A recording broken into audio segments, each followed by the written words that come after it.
So I have a pretty interesting video today, mainly for the fact that we are out on a racetrack and we're going to be filming some race cars today. And obviously there are a few different situations that I'm going to be in. I'm going to be filming and photographing race cars. I'm also going to be interviewing some of the race drivers as well. So I'm going to need a whole bunch of lighting setups, audio, different cameras for different situations. And that's why it's all set up like this. All right, so now today, I've had this request on Instagram just recently, and these two are interesting lenses, the Power Zoom 28-135 and the regular G lens by Sony, the 24-105. Now, I've done a full review on this. I haven't done a full review on the Power Zoom lens, but I've had a lot of people talk about these two lenses and try to compare them because, well, they kind of do a very similar thing, but on another spectrum, they are kind of quite opposite. And in this video, I'm going to explore why, and I won't really give a winner of which one is better because it really depends on the situation and what you're actually going to be using it for. You know, this one is designed completely for video. This one is designed for photo and video, mainly for the Sony Alpha cameras because, well, they're perfect hybrid cameras. They can take great photos, they can take great videos. Whereas when this one was produced, it was predominantly designed for the FS5 and the FS7, which is in the cinema range. And now obviously they're great for the FX3, FX6, and FX9. So let's get into the video.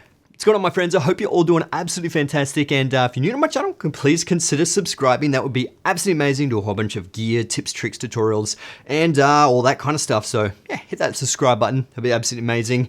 But today, yeah, we've got this big bad boy, the 28-135 Power Zoom lens, and we're going to be comparing it against the 24-105 f4. Now, they are both f4, and we're going to be talking about the differences, the pros and the cons about these two, and hopefully give you a little bit more insight to what they're used for, what they're great for, what their cons are, and who is this for, and if you should pick it up for what you do.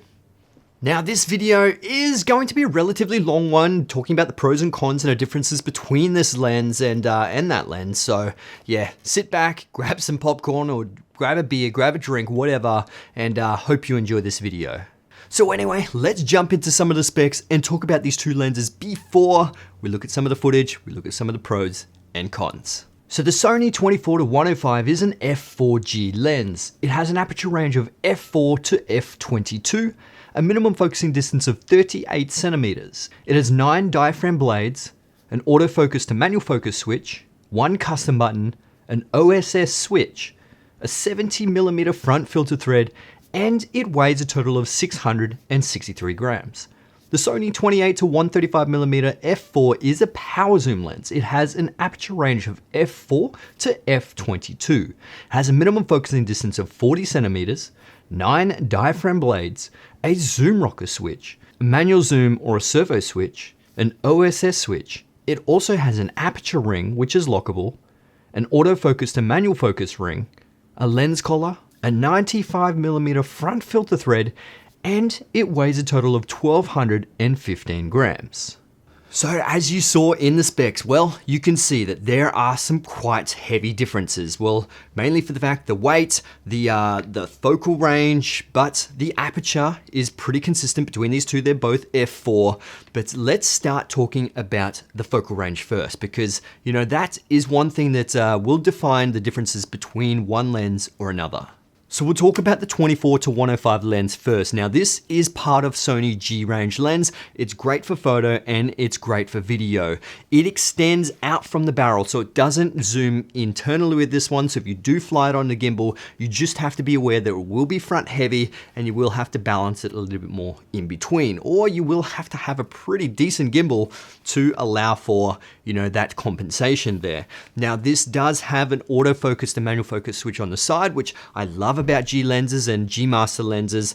This one actually has optical steady shot, which is an incredible feature with Sony Alpha cameras that don't have IBIS in the cameras. Obviously, a lot of the new Sony cameras will have IBIS in the body. Some of them, like the A7 IV, has active steady shot on top, which is incredibly smooth. I absolutely love that. But I've been using this with the FX6 because the FX6 obviously is a cinema body, doesn't have IBIS, optical steady shot is a no-brainer. It's absolutely incredible on it. Now, the last feature on this thing, it has a customizable button, which is really cool if you do want to do some focus holds or a whole bunch of other things that you can customize this on the lens. Okay, so you can obviously, the key differences is the size as well. The 28-135 is a power zoom. It is parfocal as well. So if you don't know what parfocal is, if I focus on one point, zoom right in, it'll stay focused on that point. Whereas the 24-105 isn't parfocal, unfortunately. Now, one of the key differences as well is that this is a power zoom lens. So it will fit well with the Sony FX3 and the FX6 because this has a zoom rocker. The FX6 has a zoom rocker, whereas the 24-105 doesn't have power zoom. It's a manual zoom, so you physically have to zoom it. But this one is actually quite slow, especially when I did motocross. So when I took this out to do motocross, yes, it was just a little bit too slow. When I wanted to zoom, it obviously wasn't fast enough and the motorbike was pretty much gone. And this is utilizing the zoom ring right now, and this is utilizing the servo switch. Now you can see it is much slower, but this could be useful if you're actually wanting to do really nice, smooth zooms. It is a little bit slower when it comes to zooming compared to 24-105 because obviously you can zoom as fast as you can physically zoom it, whereas this one is done internally, so you kind of have to let it catch up. Now, let's jump on the 28-135. It does look like a bit of a beast because it's got a lens collar, it's got this front lens cover on the top. We can take that off. Looks a little bit smaller, but lens hood is pretty good because you can actually put this directly onto a tripod and you're gonna have less stress on the Sony E-mount. But it is designed quite different to the 24-105. Now this is designed for video first. It has a power zoom function which pairs with the FX3 really well because the FX3 has that zoom rocker on the front, and so does the FX6, which is really great.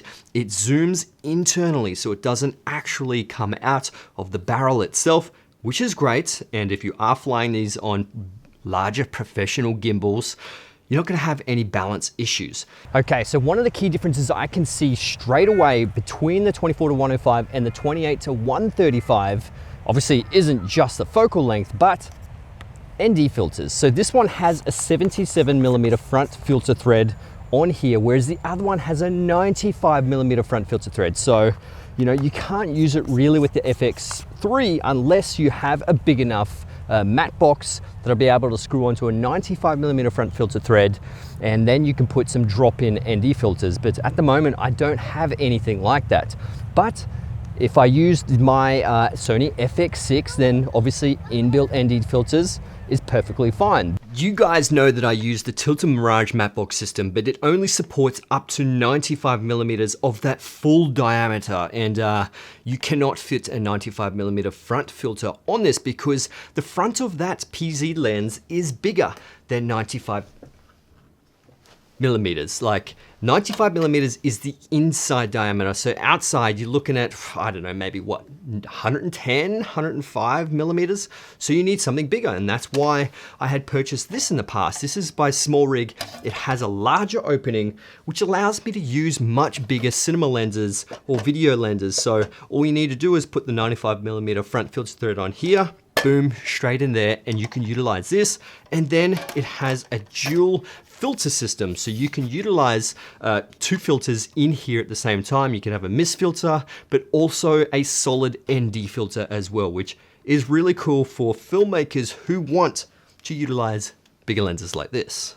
Now, just like the 24-105, it does have optical steady shot, and like I said, it pairs really well with the Sony FX6 because the FX6 and the FX9 don't have IBIS, they're cinema cameras, and if you are doing documentary work or run and gun work, you know, you need a little bit of stability because they are very light cameras and there can be a lot of micro jitters with that, and that does take out a lot of micro jitters and can make it extremely steady. So when it comes to the image quality, they are much of a muchness here, although the 24-105 is a little bit sharper in the center but softer out in the corners, and you will see this in this lens comparison. This is the 28-135 in the center. You can see it's relatively sharp. We go out to the corners and yeah, it's pretty sharp in the corners as well. We go to about 50mm at f4, nice and sharp in the center. And, you know, not too bad, a little bit soft out in the corners. Go to about 70 to 75 millimeters, and, you know, it's nice and sharp in the center, relatively sharp out in the corners, and this is the full 135. Nice and sharp in the center, nice and sharp in the corners. Overall, pretty decent sharpness from a center to edge. We go over to 24-105 at 24, a little bit of barrel distortion, but it is much sharper in the center and relatively soft out in the corners. And we go to about 45 millimeters in the center, tack sharp at f4, and, you know, relatively sharp out in the corners. 72 millimeters or 75-ish millimeters, crazy sharp again in the center, and not too bad out in the corners. And we go over to the 105 millimeters, tack sharp in the center, and actually pretty sharp out in the corners. So you can see there, you really shouldn't be getting sort of any image differences between this lens or the 28-135. This one is very sharp in the center though, so that is a key difference there.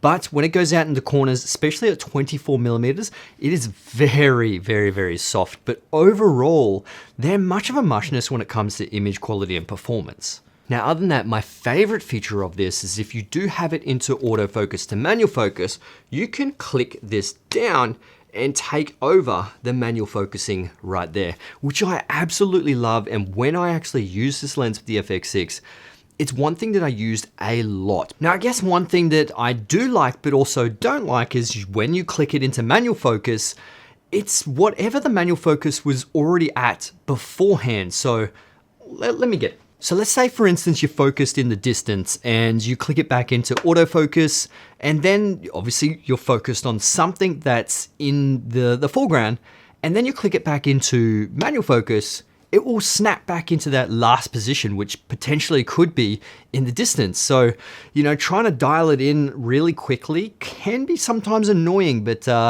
that's a bit of a pro and a con when it comes to this kind of manual focusing system. And these focus points are actually marked as well, which, you know, is really cool. It's not like your new Sony lenses where it has that XT linear focusing motor in it where it's, you know, ran by magnets. This one is actually hard focused on the side, so you know exactly where that focus point is going to be. Now, paired with the Sony FX3, the IBIS works with the optical steady shot. Apparently, the optical steady shot takes 3 axes and the IBIS takes 2. So it kind of works with it and gets the best difference between the two and kind of gives you the best results it can. Now, who is the 28-135 for? Well, Sony designed this specifically for video. They didn't really design it for photographers. So if you are a video shooter, I absolutely would recommend this because it's got so many amazing features that does beat the 24-105, mainly that focal length that does 135. It's got the servo zoom. It's got the autofocus to manual focus toggle. It's got parfocal zooming, which is great. It's got optical steady shot, the iris ring. There's so many pros about this that can outweigh some of the minor cons. Overall, who would I give the winner to? Well, that's the main reason why I bought the 24-105. It just has a little bit more versatility. It's cheaper and it flies well on an alpha camera because it's much smaller. But if you do have the FX6 and FX9, I absolutely recommend the 28-105 over the 24-105.